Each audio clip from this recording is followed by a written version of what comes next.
Hello friends, welcome all of in Lakshya family. हम 12th class की chapter book का जो हमारा 4th चैप्टर है द रेड ट्रेप से पढ़ रहे थे और आइए हम इसको कंटिन्यू करते हैं। इसके पहले समझ लेते हैं कि स्टोरी क्या थी। तो एक रेड ट्रेप सेलर था जो कि एक आयरन मास्टर के घर पर फंस चुका था। उसे लगता था कि वह फंस चुका है और आयरन मास्टर को यह पता लग गया था कि उसका पुराना कोई परिचित नहीं है। इसलिए उस आयरन मास्टर को यह भी लगा कि उस नवयुवक ने, उस रेड ट्रेप सेलर ने उसके साथ धोखा किया है, ऐसा उसे लगा। अभी हमको पढ़ना है now I am going to tell you. यहाँ से हमको पढ़ना है now I am going to tell you mister iron master how things are. अब आगे कहता है, इसके पहले वो बता चुका था कि यदि तुम्हें पुलिस वाले पकड़ ले जाएं, आयरन मास्टर कह चुका था कि तुम्हें पुलिस वाले पकड़ ले जाएं तो इसमें कोई समस्या नहीं होगी। इस बात पर जो वह रेड ट्रेप सेलर था वह गुस्सा हो जाता है और कहता है now I am going to tell you, अब मैं आपको बताने वाला हूँ mister iron master how things are, चीज़ें क्या होती हैं, चीज़ें क्या होती हैं, कैसे होती हैं। वह आगे कहता है, रेड ट्रेप सेलर कहता है he said this whole world is nothing but a big red trap. वो बताता है कि संसार और कुछ नहीं है, एक बड़ा सा रेड ट्रेप है। यह संसार और कुछ नहीं है, एक बड़ा सा रेड ट्रेप है। और इसके साथ वह आगे यह भी कहता है ऑल द गुड थिंग्स, वह सारी चीज़ें that are offer to you, जो आपको दी जाती हैं, ऐसी सारी चीज़ें आपको ऑफर की जाती हैं, आर नथिंग, वह और कुछ नहीं है बट चीज़ रिंस, वे पनीर के टुकड़े हैं, एंड बिट्स ऑफ पोर्क, या मांस का टुकड़ा है। ऐसा उसने बताया कि जो भी चीज़ें आपको दी जाती हैं या तो पनीर के टुकड़े हैं या आपको मांस का टुकड़ा दिया जा रहा है। Set out to drag a poor fellow, जो एक प्रकार से लालच है, जो कि एक पुअर फेलो को, एक गरीब व्यक्ति को अपनी तरफ से ड्रैग कर सके, खींच सके। एक प्रकार से लालच है जो गरीब व्यक्ति को अपनी तरफ खींच सके, ऐसा उस रेड ट्रेप सेलर का विचार था। आगे वह और भी बोलता है इनटू ट्रबल, और वह उसे मतलब किसी भी ट्रबल में खींच लाए या उसके लिए लालच के समान है जो भी आपको चीज़ या जो भी आपको पोर्क दिया जाएगा। And if the sheriff comes now, और आगे वह भी कहता है यदि न्यायाधिकारी भी आ जाए, and if the sheriff comes now, यदि न्यायाधिकारी आ जाए, and locks me up for this, और मुझे उसके लिए जेल में डाल दे, देन यू, तब याद रखना mister iron master, must remember that a day may come, एक दिन आ सकता है, when you yourself want to get a big piece of pork, तब आपको भी एक पोर्क का टुकड़ा चाहिए होगा। वो आगे यह बताता है कि आयरन मास्टर याद रखना कि आपको भी एक दिन हो सकता है कि किसी पनीर के टुकड़े की या पोर्क की ज़रूरत पड़ जाए, देन यू विल गेट काट इन द ट्रैप, तब आप भी उसी ट्रैप में, उसी जाल में फंस जाओगे। वह व्यक्ति जो रेड ट्रेप सेलर बेचता था वह बताता है किसको, उस आयरन मास्टर को जो कि रामजोज आयरन मिल का मालिक था। The iron master began to laugh, इस बात पर जो आयरन मास्टर था वह हंसने लगता है। That was not so badly said, वह कहता है यह बात तुमने बुरी नहीं कही माई गुड फेलो, मेरे प्रिय साथी, perhaps we should let the sheriff alone on Christmas eve, हमें क्रिसमस की शाम तक उस शेरिफ को दूर ही रखना चाहिए, हमें उस क्रिसमस की शाम तक शेरिफ को यहाँ नहीं बुलाना चाहिए। But now get out of here as fast as you can, और वह यह भी आदेश देता है, जो मालिक था, जो रामजोज आयरन मिल का मालिक था, वो कहता है कि मैं तुम्हें आदेश देता हूँ, मतलब मैं तुमसे कहता हूँ कि यहाँ से तुम गेट आउट हो जाओ, जल्दी से जल्दी चले जाओ, एज यू कैन, जितनी जल्दी तुम जा सको। But just as the man was opening the door, लेकिन जैसे ही व्यक्ति ने दरवाज़ा खोला, उस रेड ट्रेप सेलर ने दरवाज़ा खोला, द डॉटर सैड, उस पुत्री ने कहा, उसकी पुत्री ने कहा आई थिंक, मैं सोचती हूँ, he are to stay with us today, आज उसे हम लोग के साथ रुक जाना चाहिए। उसकी पुत्री ने कहा कि आज उस व्यक्ति को, उस रेड ट्रेप सेलर को हम लोग के साथ रुकना चाहिए। I don't want him to go, मैं नहीं चाहती कि वह यहाँ से जाए, उसकी पुत्री बोलती है आयरन मास्टर की। एंड विद दैट, इतना कहकर सी वेंट, वह गई और उसने दरवाजे को क्लोज कर दिया, उसने दरवाजे को बंद कर दिया। What in the world are you doing, अब इस बात पर जो उसका पिता है वह गुस्सा हो जाता है और वह कहता है what in the world are you doing, मतलब तुम इस समय क्या कर रही हो, तुम्हें क्या हो गया है। सेड द फादर, पिता ने बोला। The daughter stood there quite impress, जो पुत्री थी वह बिल्कुल शर्मीली अवस्था में खड़ी थी। And hardly knew what to answer, और वह यह जानती भी नहीं थी इस बात का क्या उत्तर दिया जाए। वह यह भी नहीं जानती थी कि इस बात का क्या उत्तर दिया जाए। दैट मॉर्निंग, उस सुबह, she had felt so happy, वह बहुत ही खुश थी। When she thought how home like and Christmassy she was going to make things for the poor hungry wretch. वह इस सुबह बहुत ही खुश थी। वह सोच रही थी कि कितना होम लाइक होगा, कितना घर जैसा माहौल होगा, कितना क्रिसमसी होगा, क्रिसमस जैसा माहौल होगा। She was going to make things, जो वह बनाने जा रही थी, करने जा रही थी, फॉर द पुअर रंग रिच, मतलब उस दुर्भाग्य व्यक्ति को, अभागे व्यक्ति के लिए, और जैसा क्रिसमस और अपने घर जैसा माहौल बनाना चाहती थी। इस बात को सोचकर वो बहुत ही खुश थी। मतलब जो लड़की थी उसके अंदर थोड़ी दया भावना थी। वह सोच रही थी कि मैं आज एक ऐसे व्यक्ति को जो हमेशा घूमता रहता है, आज हम उसको ऐसा माहौल देंगे जिससे उसको लगेगा कि वह अपने घर पर है और वह क्रिसमस की अवस्था में बिल्कुल खुश रह पाएगा। इसलिए वह पूरी सुबह खुश थी। She could not get away from the idea all at once, वो अपने उस विचार को तुरंत ही हटा नहीं सकती थी। वो अपने मन के जो विचार उसका चल रहा था कि जो वह उस पुअर बेगावेंट के लिए, उस घुमक्कड़ के लिए करना चाहती थी, वह उसे हटाना नहीं चाहती थी।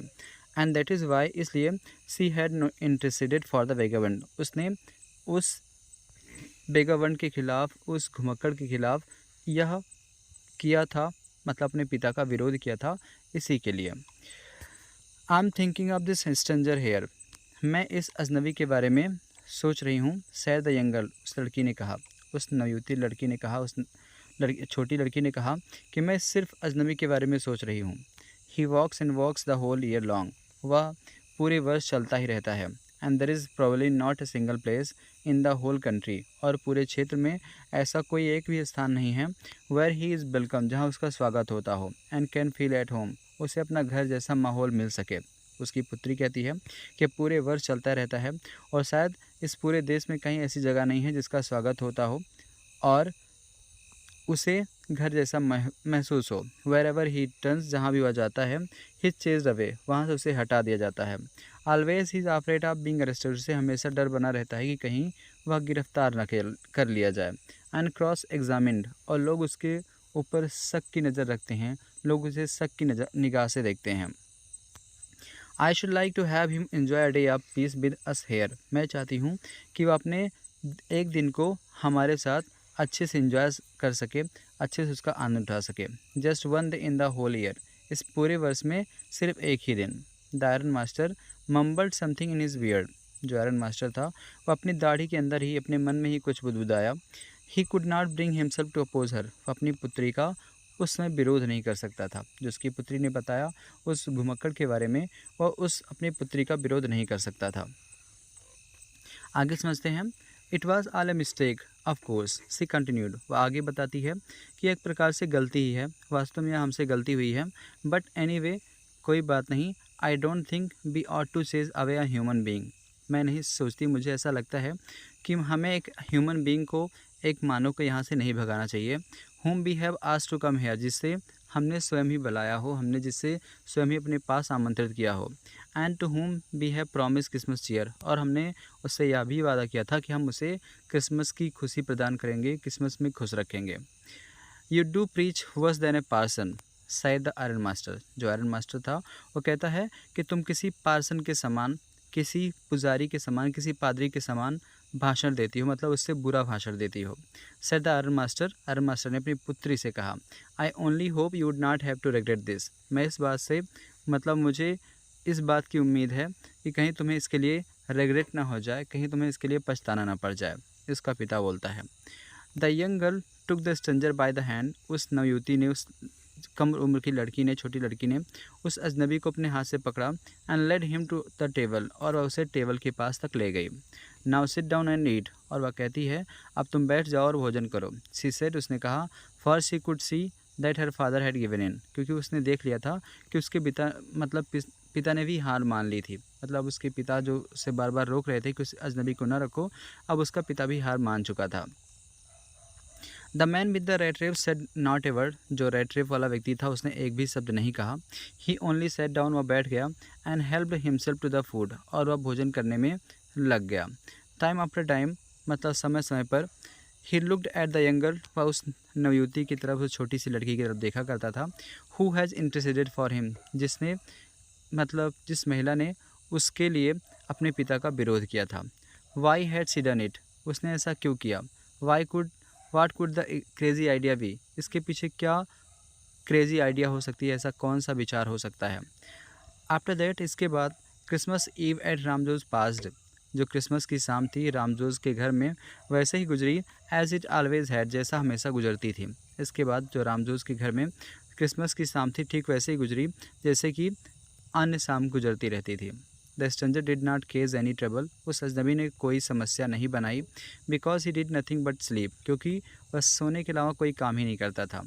द होल फोरनून, पूरा जो दोपहर के पहले के समय, हिले ऑन द सोफ़ा, वह सोफ़ा पर लेटा रहता था। In one of the guest room, किसी एक गेस्ट रूम में। And slept at one stage, और वह बार बार एक ही स्थान पर लेटा रहता था, मतलब एक ही साइड में लेटा रहता था। एट नून, दोपहर के समय, दे वोक हिम अप, वो उसे जगा देते थे। So that he could have the share of the good Christmas fair, और ताकि वह अपना क्रिसमस का भोजन कर सके। बट आफ्टर दैट, इसके बाद ही स्लिप्ट अगेन, वह फिर से सो जाता था।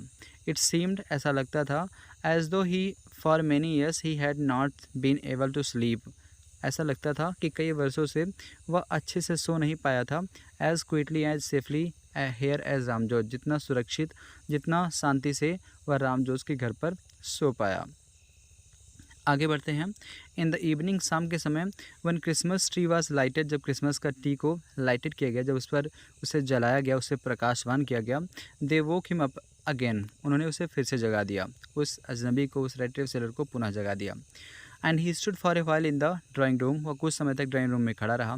Blinking as though the candle light hurt him, वो अपनी आंखों को बार बार बंद कर रहा था। ऐसा लगता था कि जो कैंडल लाइट थी, जो मोमबत्ती का प्रकाश था, उसकी आंखों को हर्ट कर रहा था, उसे परेशान कर रहा था। बट आफ्टर दैट, इतना करने के बाद, ही डिसअपियर्ड अगेन, वह फिर से वहाँ से गायब हो गया, अर्थात वह सो गया।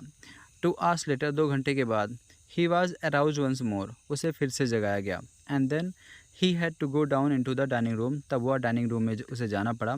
And eat the Christmas fish and porridge, उसे क्रिसमस की मछली और दलिया खाना पड़ा। As soon as they got up from the table, जैसे ही वह मेज से उठते थे, he went around to each one present, वह सभी के पास जाता था। And said thank you and good night, और सबको वह धन्यवाद तथा शुभ रात्रि बोलता था। But when he came to the young girl, जब वो उस लड़की के पास आता था, she gave him to the understand that it was her father's intention, तब उस लड़की ने उसे बताया कि यह उसके पिताजी का इंटेंशन है, उसके पिताजी का विचार है। That the suit which he वोर टू बी क्रिसमस प्रेजेंट, मतलब जो सूट उसने पहना हुआ है, जो सूट मतलब जो कि आयरन मास्टर का था, जो उसने पहना हुआ है, which he wore was to be Christmas present, या उसके लिए क्रिसमस का उपहार है। उस लड़की ने उसे बताया, जब वह सबके पास जाता था तो उस लड़की ने उसे बता दिया कि यह जो तुमने सूट पहना हुआ है, यह क्रिसमस का उपहार है तुम्हारे लिए। He did not have to return it, और उसे यह सूट लौटाने की आवश्यकता नहीं है। And if he wanted to spend next Christmas eve, और आगे उसने यह भी कहा कि यदि वह अगली क्रिसमस की शाम को यहाँ बिताना चाहे, इन अ प्लेस, एक ऐसे स्थान पर, where he could rest in a peace, जहाँ वह शांतिपूर्वक अपना समय व्यतीत कर सकता है। And be sure that no evil would befall him, और उसने यह भरोसा भी दिया कि उसके साथ थोड़ा भी बुरा नहीं होगा। He would be welcome back again, उसका पुनः स्वागत कर लिया जाएगा। इसके बाद the man with the rattraps, और जो रेड रेप बेचने वाला व्यक्ति था, डिड नॉट आंसर एनीथिंग, उसने कुछ भी नहीं कहा। टू दिस, इस बात पर, he only stared at the young girl, वह उस लड़की की तरफ देखता रहा। इन बाउंडलेस अमेजमेंट, बिल्कुल अमेज करते हुए, बिल्कुल आश्चर्यचकित होते हुए। द नेक्स्ट मॉर्निंग, अगली सुबह, the iron master and his daughter, जो आयरन मास्टर था और उसकी पुत्री थे, got up in good season, वे अच्छे समय से उठ गए, जल्दी उठ गए। To go to the early Christmas service, ताकि वे सुबह क्रिसमस की सेवा करने के लिए जा सकें। The guest was still asleep, जो उनका मेहमान था अभी भी सोया हुआ था। And they did not disturb him, और उन दोनों यानी उस आयरन मास्टर ने, उसकी पुत्री ने उस अपने मेहमान को डिस्टर्ब नहीं किया, उसे बिल्कुल परेशान नहीं किया। व्हेन एट अबाउट 10 o'clock, जब वे लगभग 10 बजे घर लौटे, they drove back from the church, जब वे मतलब चर्च से लौट रहे थे। The young girl sat and hung her head even more, जो वह लड़की थी उसने अपना सिर मतलब वह बैठी थी और उसने जो अपना सिर था उसे अपने हैंड से, अपने हाथ से दबाया हुआ था। डिस्कली देन यूजुअल, जैसा वह हमेशा किया करती थी उससे भी ज़्यादा, मतलब उसका स्वभाव था जब भी वह लौटती थी पूजा करके या चर्च में अपनी सेवा कार्य करके तो अपना सिर झुका लेती थी। इस बार भी उसने अपना सिर झुकाया हुआ था, पर पहले से ज़्यादा। एट चर्च में सी हैड लर्न, उसे पता चला that one of the old क्रॉप्टर, जो कि पुराना क्रॉप्टर था, ऑफ आयरन वर्क, मतलब उस आयरन मिल का एक पुराना कृषक था, किसान था, had been robbed by a man, उसे एक व्यक्ति ने लूट लिया है, who went around selling rattraps, जो चारों तरफ चूहेदानी बेचने जाया करता था। उसे यह पता चला उस चर्च में कि एक व्यक्ति जो चूहेदानी बेचा करता था, उसने एक आयरन मास्टर के, मतलब उस आयरन वर्क में काम करने वाले किसान को लूट लिया है, जो कि और जो व्यक्ति था, लूटने वाला व्यक्ति था, और चारों तरफ रेड ट्रेप्स बेचने जाया करता था। Yes that was a fine fellow you let into the house. अब आगे उसका जो पिता है, उस लड़की का पिता बोलता है, वह वही सज्जन व्यक्ति है, वह वही फाइन फेलो है जिसे तुमने घर में रख लिया है। सेड हर फादर, उसके पिता ने कहा, I only wonder how many silver spoons are left in the cupboard by this time. अब आगे वह भी कहता है, मैं सोच रहा हूँ कि इस समय तक अलमारी में कितने चांदी के चम्मच बचे होंगे। ऐसा उसका पिता कह रहा है अपनी पुत्री से। आगे बढ़ते हैं। The wagon had hardly stopped at the front step, जो वैगन थी, जो गाड़ी थी, वह बड़ी मुश्किल से ही पहली सीढ़ी पर रुकी। When the iron master asked the valet, तभी आयरन मास्टर ने नौकर से पूछा, whether the stranger was still there, क्या अजनबी यहाँ उपस्थित है। ही एडेड, उसने यह भी कहा, that he had heard at church, उसने चर्च में सुना, that the man was a thief, वह व्यक्ति एक चोर है। द वैलेट आंसर्ड, उस वैलेट ने, उस नौकर ने उत्तर दिया, द फेलो हैड गॉन, वह अजनबी व्यक्ति जा चुका है, that he had not taken anything with him at all, लेकिन वह अपने साथ कुछ भी लेकर नहीं गया है। ऑन द कंट्रेरी, इसके विपरीत, he had left behind a little package, उसने एक छोटा सा पैकेज छोड़ रखा है, which Miss Williamson was to be kind enough to accept as Christmas present, जिससे उसने यह कहा कि मिस विलियमसन को, यानी आपकी पुत्री को, एक क्रिसमस के उपहार के रूप में स्वीकार कर लेना है। The young girl open the package, उस लड़की ने उस पैकेज को खोला, which was so badly done up, जिसे बहुत विचित्र तरह से बांधा गया था, that the contents came into view at once, जैसा वह दिखाई दे रहा था। She gave a little cry of joy, वह बड़ी प्रसन्नता से चीखी। She found a small red trap, उसे उसमें से छोटा सा रेड ट्रेप मिला। एंड इन इट, और उसमें ले 3 क्रिंकल 10 क्रोनर नोट्स, जिसमें 3 क्रोनर, मतलब 3 नोट थे जो कि 10 क्रोनर के थे। But that was not at all, परंतु इतना ही नहीं था। उसने एक छोटा सा रेड ट्रेप देखा, उस लड़की ने, और उसमें 10 क्रोनर वाले 3 नोट देखे, और इतना ही नहीं था। इन द रेड ट्रेप, उसी रेड ट्रेप में ले आल्सो लेटर, एक पत्र भी पड़ा था, written in a large jagged character, जिसे बहुत ही बड़े अक्षरों, in the red trap lay also letter with in written in large jagged characters, उसी रेड ट्रेप में एक छोटा सा पत्र रखा था जिसमें बड़े बड़े अक्षरों में लिखा गया था, ऑनर्ड एंड नोबल मिस, वो कहता है सम्मानीय और दयालु स्वभाव की मिस श्रीमती जी, miss, since you have been so nice to me, क्योंकि आप मेरे लिए बहुत ही दयालु रही, ऑल डे लॉन्ग, पूरे दिन, as if I was a captain, आपने मुझसे ऐसा ही व्यवहार किया जैसे मैं कोई कैप्टन हूँ। I want to be nice to you, मैं इसके बदले आपके लिए अच्छा बनना चाहता हूँ। In return, as if I was a real captain, जैसे कि मैं वास्तविक कैप्टन ही हूँ। For I don't want you to be embarrassed, मैं नहीं चाहता को आपको एम्ब्रेस होना पड़े, आपको सर महसूस हो, एट दिस क्रिसमस सीज़न, इस क्रिसमस के मौके पर, बाई अ थीफ, एक थीव के द्वारा। मैं नहीं चाहता हूँ कि एक थीव के वजह से आपको इस क्रिसमस के मौसम में एम्ब्रेस होना पड़े, आपको सर महसूस हो। But you can give back the money to the old man on the road side, आगे वह यह भी कहता है कि आपको यह पैसे उस रोड साइड वाले व्यक्ति के पास लौटा देना है जिसके यहाँ मैं रुका हुआ था। Who has the money pouch, जिसका पैसा मतलब लटका हुआ था, हैंगलिंग टू द विंडो, खिड़की के पास, as a bait for poor wanderer, जो कि मेरे जैसे गरीब घुमक्कड़ के लिए एक लालच बन गया था। आगे वह यह भी कहता है, the red trip is a Christmas present from A rat, या जो रेड ट्रिप है वह क्रिसमस का प्रेजेंट है एक ऐसे चूहे का, who would have been caught in the world's rattrap, जो संसार के चूहेदानी में फंस चुका था।